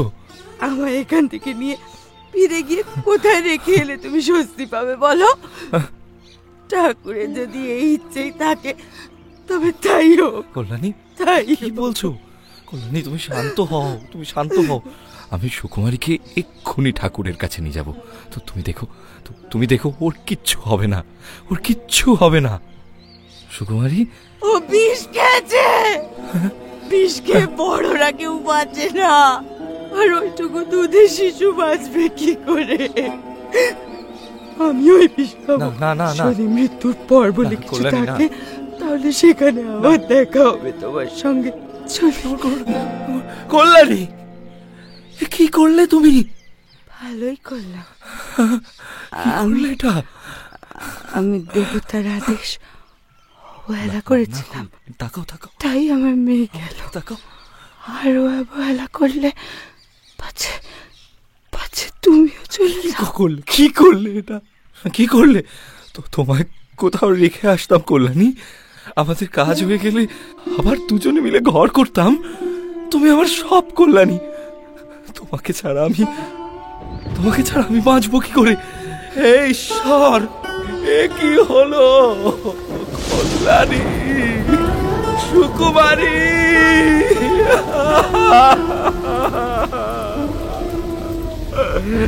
ঈশ্বর, এ কি হলো? কল্যাণী, সুকুমারী। যে কোনো মৃত্যুই মানুষকে বিচলিত করে। কাছের মানুষদের মৃত্যু তো ভেতর থেকে ভেঙে দেয় একেবারে। চোখের সামনে স্ত্রী এবং কন্যার পর মৃত্যুতে মহেন্দ্র উন্মাদের মতো কাঁদতে থাকে, হাহুতাশ করতে থাকে।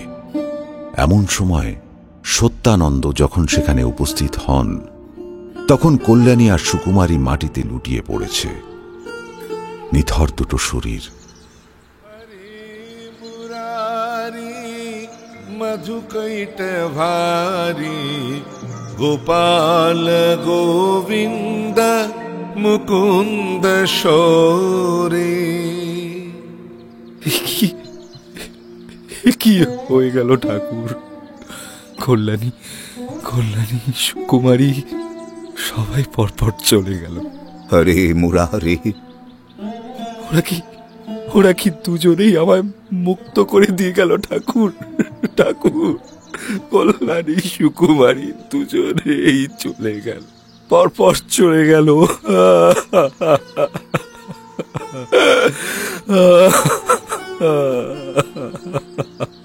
রে মুরারে মধুকাইট ভারে, হরে মুরারে মধুকাইট ভারে।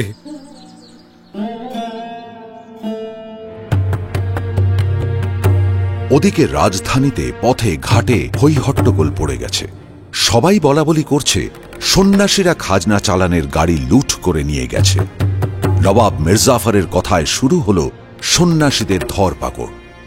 এই দুর্ভিক্ষের সময়ে সন্ন্যাসী খুব বেশি ছিল না, বেশিরভাগই পেটের দায়ে প্রয়াগ কাশী চলে গিয়েছিল। কেবল সন্তানেরা প্রয়োজন মতো সন্ন্যাসীর বেশ ধারণ করত। আজ গোলযোগ দেখে তারা তাদের রূপ পাল্টে ফেলতে লাগল। সত্যানন্দ আর মহেন্দ্র বসেছিল নদীর ঘাটে। এমন সময় সেখানে এসে উপস্থিত হল সিপাহী। সত্যানন্দের গলা ধরে টেনে তুলে জিজ্ঞেস করল, উঠ বলছে শালা সন্ন্যাসী, চল। এই যে তুই দেখে তো সন্ন্যাসী মনে হয় না, তুইও বেটা যখন এই সন্ন্যাসীর সঙ্গেই আছিস তখন তুইও ভেগ ধরেছিস। চল চল আমাদের সঙ্গে চল। ছাড় বলছি, এখানে আবার কাদের মৃতদেহ? আরে বাবা, যারা মরে গেছে তাদের ছাড় না, এই দুটোকে নিয়ে চল চল চল চল। কল্যাণী আর সুকুমারীর দেহ ওখানেই পড়ে রইল। সত্যানন্দ আর মহেন্দ্র সিপাহীদের আদেশে চলতে থাকল। পথে মহেন্দ্র তার শোক কিছুটা সামলে নিয়ে সত্যানন্দকে বলল, আপনি একটু সাহায্য করলে আমি এদের সবাইকে মেরে ফেলতাম। আমার আর এই বয়সে আর শক্তি কই? আমি যার নাম নিলে শক্তি পাই তাকেই তো ডাকছিলাম। দেখো মহেন্দ্র, যা হবার তা হবেই, তাকে কোনোদিন আটকানো যাবে না। দেখি না এরা আমাদের কোথায় নিয়ে যায়। আচ্ছা বাবা, আমি হরিনাম জপ করি, তাতে কোনো বাধা নেই তো? তুই বড় হরিভক্ত, তুই জপ কর। হয়তো ছাড়াও পেয়ে যেতে পারিস, কিন্তু এই তোর ওই সঙ্গের বেটা এ নির্ঘাত ফাঁসির হুকুম পাবে। ধীরে সমীরে তটিনী তীরে বসতি বনে বর নারী মা কুরু ধনুর্ধর গমন বিলম্বন অতি বিধুরাস কুমারী। মহেন্দ্র ভেঙে পড়েছে। সে কোনো কথা বলছিল না, কেবল বাঁধা হাতে বারবার চোখের জল মুছছিল। তাদের দুজনকে শহরের রাস্তায় নিয়ে আসা হলো। রাজার দরবারের বাইরে তাদের দাঁড় করিয়ে রেখে কোতোয়াল ভেতরে সরকারের কাছে খবর দিতে গেল। কিছুক্ষণ পর কোতোয়ালের কাছে হুকুম আসতেই সে সেটা ঘোষণা করে সিপাহীদের জানালো, এদের দুটোকে ধরে কারাগারে বন্দি করো এক্ষুনি। চল চল চল চল চল। যা হচ্ছে কালকুঠুরি কারাগার। কালকুঠরি কারাগারে কেউ একবার গেলে না, কেউ বেঁচে ফেরে না রে। ইংরেজদের জেলখানা নয়, নবাবের কারাগার। সাক্ষাৎ একেবারে জমপুরি।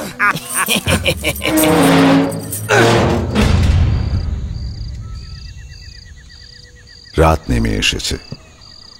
কারাগারের মধ্যে অন্ধকার স্যাঁতস্যাঁতে, শ্যাওলা চারিদিকে। কোমরে তলোয়ার বাঁধা বিরাট চেহারার প্রহরীরা মাঝে মাঝে হেঁটে বেড়াচ্ছে গরাদের বাইরে। একটু বেগতিক দেখলেই জবাই। এরই মধ্যে মহেন্দ্রকে এখনো শোকে আচ্ছন্ন মনমরা হয়ে থাকতে দেখে সত্যানন্দ তাকে বললেন, আজ আনন্দের দিন। কারাগারে বন্দী হলে শহীদ হওয়ার একটা সুযোগ তো থাকে।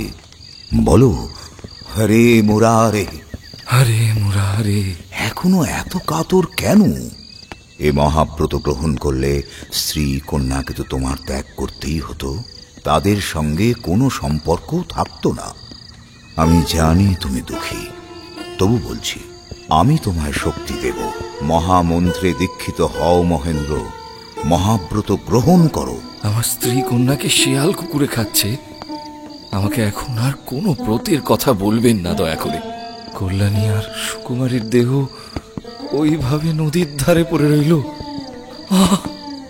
আমি আর কিচ্ছু ভাবতে পারছি না। সন্তান দলের বাকিরা তাদের সৎকার করেছে, আমি নিশ্চিত।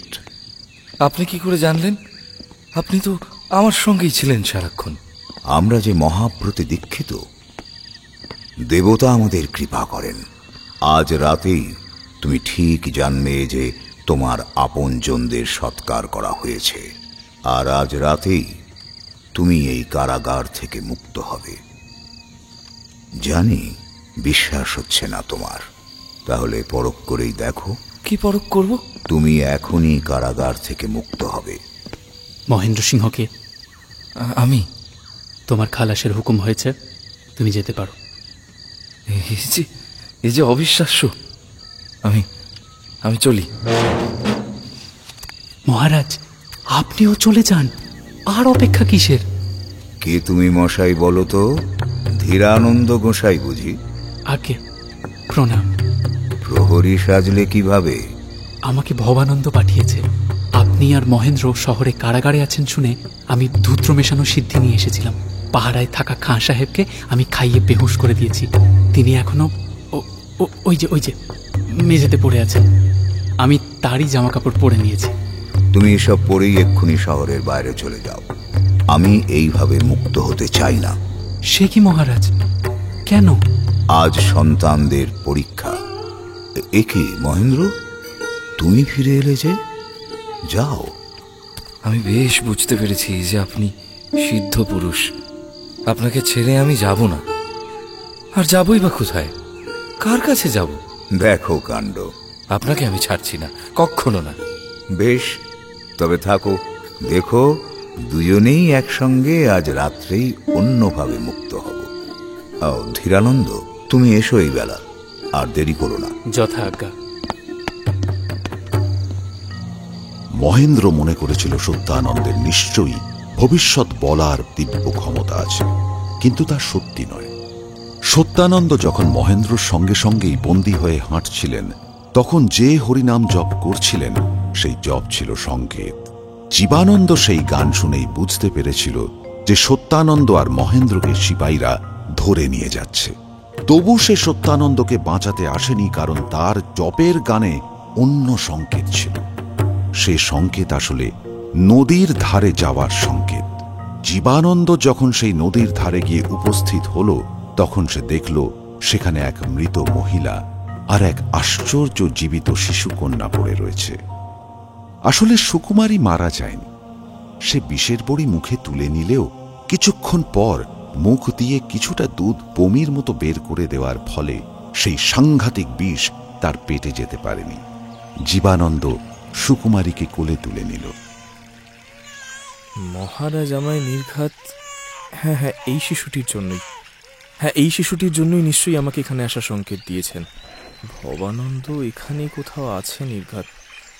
যাকে সে এসে না হয় মহিলা সৎকারের ব্যবস্থা করবে।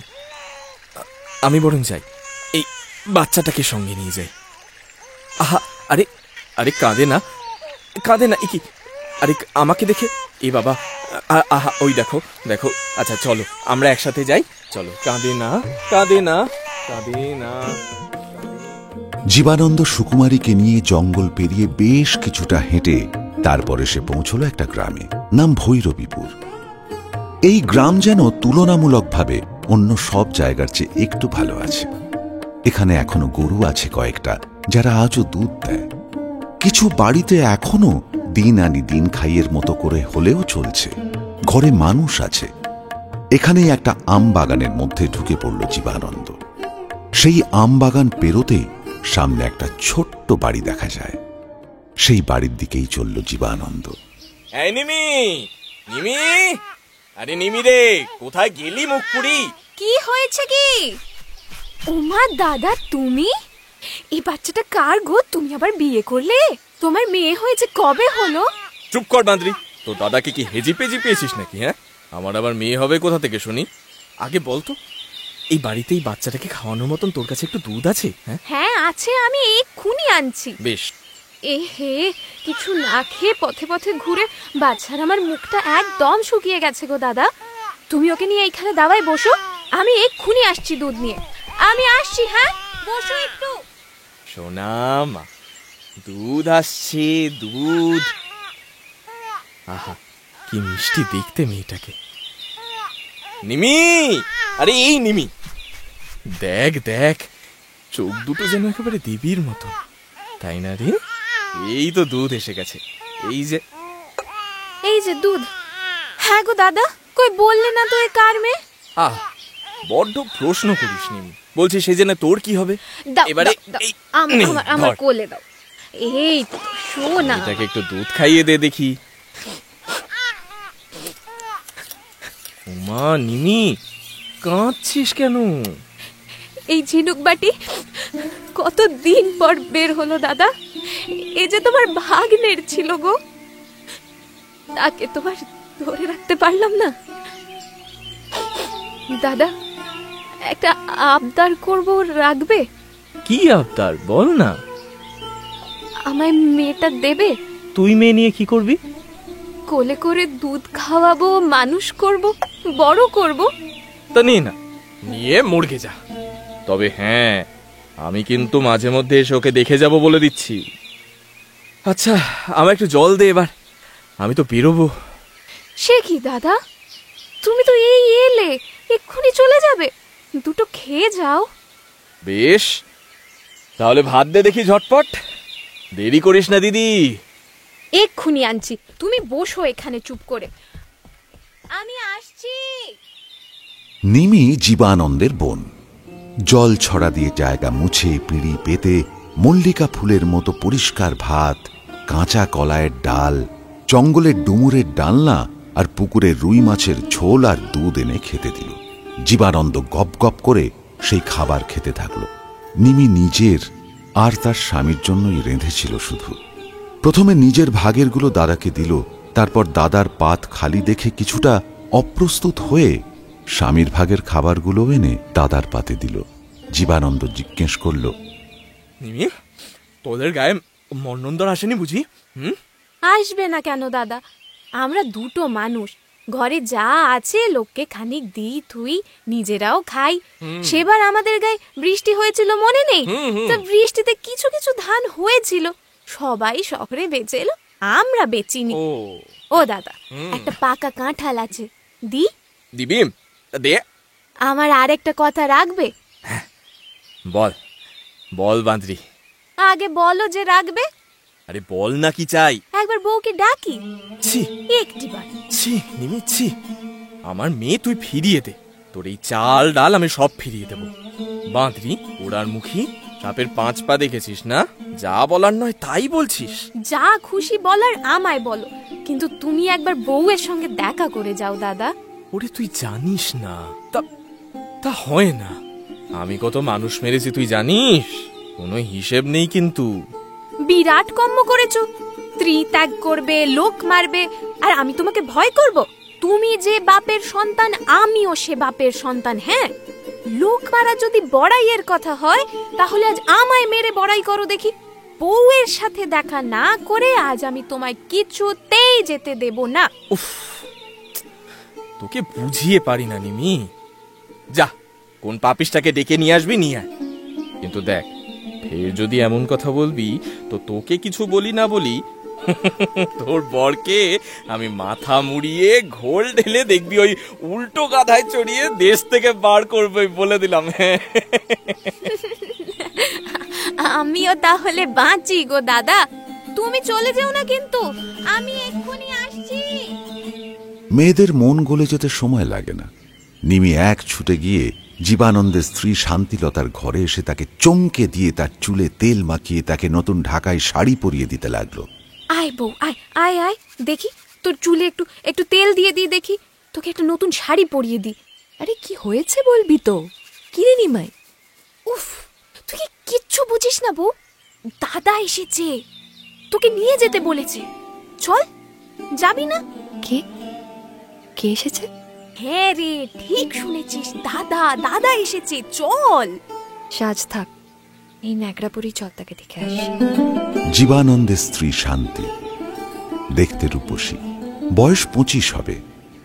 মলিন কাপড়েই সে নিমির সঙ্গে নিমির বাড়ির দরজায় এসে দাঁড়ালো। নিমি নিজের বাড়ির দরজা পর্যন্ত এসে শান্তিকে ভিতরে প্রবেশ করিয়ে বাইরে থেকে দরজা বন্ধ করে নিজে বাড়ির বাইরে দরজায় দাঁড়িয়ে রইল। শান্তি দেখল একটা ছোট আম গাছের ডালে মাথা রেখে জীবানন্দ কাঁদছে। ধীরে ধীরে এগিয়ে গেল সে। তার চোখে যে জল আসেনি তা নয়, সে বইতে দিল না। যদি দিত তাহলে তা জীবানন্দকেও ভাসিয়ে দিত। জীবানন্দের হাত ধরে সে বলল, কেঁদো না, আমি জানি তুমি আমার জন্যই কাঁদছো, আমার জন্য তুমি কেঁদো না গো। তুমি যেমন ভাবে আমাকে রেখেছো আমি তো তাতেই সুখী। শান্তি, শান্তি, কি চেহারা হয়েছে তোমার? তোমার তো এরকম অবস্থা হওয়ার কথা না। তোমার তো খাওয়া পড়ার অভাব নেই। আচ্ছা, আমি কি কোনো অভিযোগ করেছি? তোমার টাকা সব তোমারই আছে, টাকা নিয়ে কি করতে হয় সেসব তো আমি জানিও না। তুমি যবে ঘরে ফিরে আসবে, আমাকে আবার গ্রহণ করবে, সেদিন দেখো আমি আবার তোমায় গ্রহণ করব। আমি কি তোমায় ত্যাগ করেছি শান্তি? ত্যাগ না গো, তোমার ব্রত যখন শেষ হবে, যখন আবার আমায় তুমি ভালোবাসবে। শান্তি, কেন কেন যে তোমায় দেখলাম? তুমি না বীর, নিজের ব্রত ভঙ্গ করলে কেন?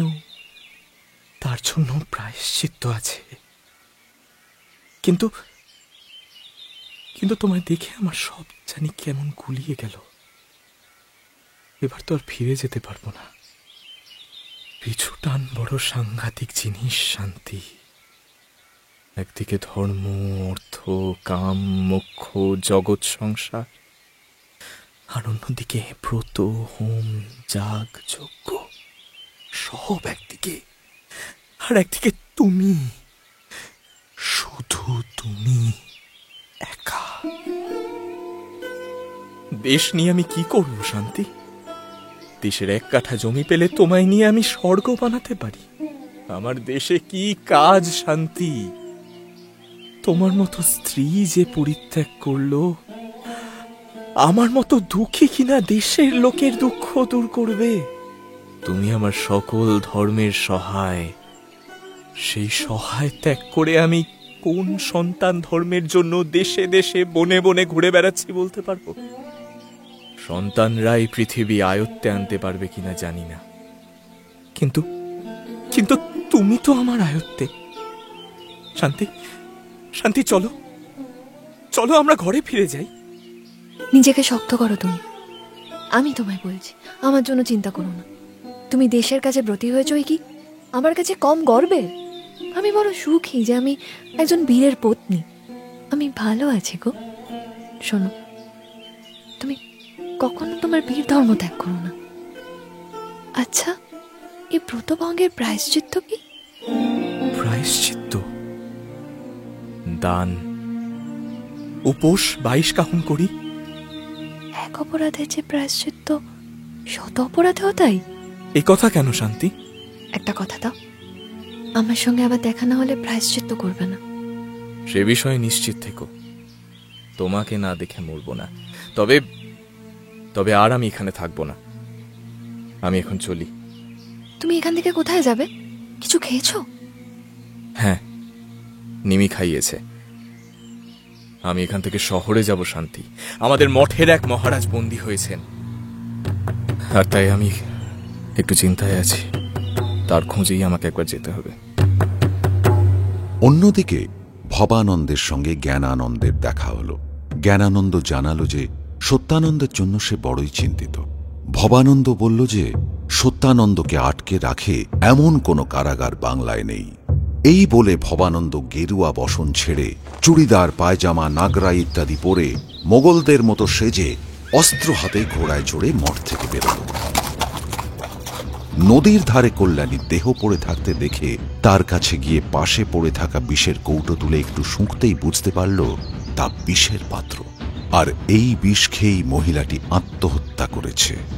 ভবানন্দ মহিলার নাড়ি টিপে দেখে নাড়ি চলছে। তারপরে কি চিন্তা করে জঙ্গলের মধ্যে প্রবেশ করে একটা গাছের কতগুলো পাতা নিয়ে সেগুলো হাতে পিষে রস বের করে কল্যাণী ঠোঁট দাঁত ফাঁক করে আঙুল দিয়ে মুখের মধ্যে কিছুটা দিল, পরে নাকে কিছুটা রস দিল, আর সারা শরীরে সেই রস মাখাতে লাগল। এরকম কয়েকবার করার পরে নাকের কাছে হাত নিয়ে বুঝল যে নিঃশ্বাসের গতি বেড়েছে। দেখল নাড়ির গতিও বৃদ্ধি পেয়েছে। আর সময় নষ্ট না করে ভবানন্দ এবার কল্যাণীকে কাঁধে তুলে ঘোড়ায় চড়ে তাকে নিয়ে চলল বাঁচাতে। অন্যদিকে তখন যুদ্ধ সাজের বাজনা বেজে উঠল। জ্ঞানানন্দ হাজার হাজার সন্তানদের এক করে জঙ্গলের মধ্যে রাতের অন্ধকারে ঘোড়ায় বসে এক হাতে মশাল আর আরেক হাতে তলোয়ার নিয়ে হুঙ্কার দিয়ে উঠল, সন্তানরা শোনো, নবাবের লোকেরা সত্যানন্দ মহারাজ ও মহেন্দ্র সিংহকে কারাগারে বন্দী করেছে, মেরে ফেলতে চায়। কিন্তু এই অনাচার কি বসে বসে সহ্য করবো আমরা? আমাদের হাতে কি শক্তি নেই? আমাদের তলোয়ারে কি ধার নেই? আমরা ভেঙে গুড়িয়ে দেব নবাবের কয়খানা। যিনি মধু কৈটবকে বিনাশ করেছেন, যিনি হিরণ্যকশিপু, কংস, শিশুপালকে বধ করেছেন, তার উপাসক হয়ে আমরা কি ভয় পেয়ে বসে থাকবো? বলো, হরে মুরারে! বীর সন্তানদের সকলে মিলে বাঘের মতো গর্জন করতে করতে গোটা শহরকে ভয় পাইয়ে দিল। যে যেখানে ছিল পালিয়ে যেতে বাধ্য হল। বীর সন্তানেরা প্রথমেই রক্ষীদের মেরে ভেঙে ফেলল কারাগার, মুক্ত করল সত্যানন্দ ও মহেন্দ্রকে। মহেন্দ্র গোটা বিপ্লব দেখতে থাকল বিস্মিত চোখে। অবশেষে সত্যানন্দ একটা ঘোড়ায় চড়ে বসে জ্ঞানানন্দকে আদেশ করলেন, বৃথা কাউকে আঘাত করো না, চলো আমরা ফিরে যাই। সন্তান দলের এই উদ্ধার কার্যের খবর পৌঁছে গেছে নবাবের দরবারে। তারা তখন সন্তানদের দমন করতে একদল পরগনা সিপাহী পাঠাল, বন্দুক ও গোলা সঙ্গে নিয়ে। সন্তান দল যথাসম্ভব যুদ্ধ করল, কিন্তু লাঠি সড়কি বা তলোয়ার নিয়ে কি আর বেশিক্ষণ বন্দুক কামানের সঙ্গে লড়াই করা যায়? ব্রিটিশ সৈন্য ও নবাবের অনুচরেরা সকলে সন্তানদের ঠেকাতে পেরে আনন্দে আর্তনাদ করতে করতে ভয় দেখানোর জন্য আকাশে আরো খানিক গোলা ছুঁড়তে থাকল।